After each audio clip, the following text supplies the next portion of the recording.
న్యాయవాదులపై పోలీసుల దాడులు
నిన్న జరిగిన ఒక సంఘటన సిద్దిపేట పోలీస్ స్టేషన్ పరిధిలో ఒక న్యాయవాద మిత్రుడు ఇన్స్పెక్టర్ బెయిల్ ఇచ్చిన తర్వాత అతని నేరస్తుని తర్వాత షూరిటీలను ఇద్దరిని తీసుకొని కోర్టు ఆర్డర్ ప్రకారంగా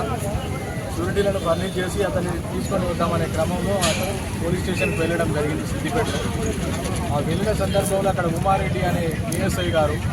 మీరు మెడికల్ చెకప్ చేయించాలని చెప్పేసి మధ్యాహ్నం 1ంటికి పోయిన వ్యక్తిని సాయంత్రం 5 గంటల వరకు కూడా అక్కడనే కూర్చోబెట్టి ఎలాంటి కారణం లేకుండా అతను షూరిటీలను తీసుకోకుండా కోర్టు ఆర్డర్ మెడికల్ చెకప్ చేయకుండా అతను బాగా ఇబ్బందులు చేసి సరైన చేసి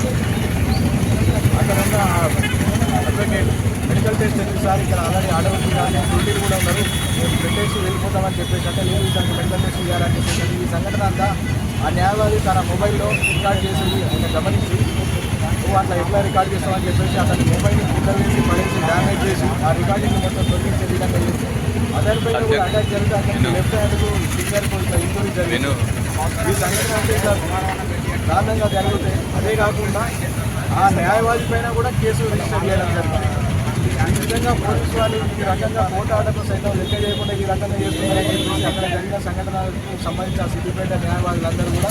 స్టేట్ ఫెడరేషన్ వారికి ఈ రకంగా దాడులు జరుగుతున్నాయి, మన న్యాయవాదుల పైన కోర్టు ఆర్డర్ను సైతం లెక్క చేస్తున్నారని చెప్పేసి వాళ్ళ పిలుపు మేరకు మేము ఈరోజు 2 వరంగల్ హన్మకొండ బార్ అసోసియేషన్ 2 వైపులా అందరూ న్యాయవాదులు ఈరోజు మా విధులను చేయకుండా ఈరోజు మేము అటెండ్ సంఘీభావం తెలుసు ఈ నిరసన తెలియజేయడం జరిగింది.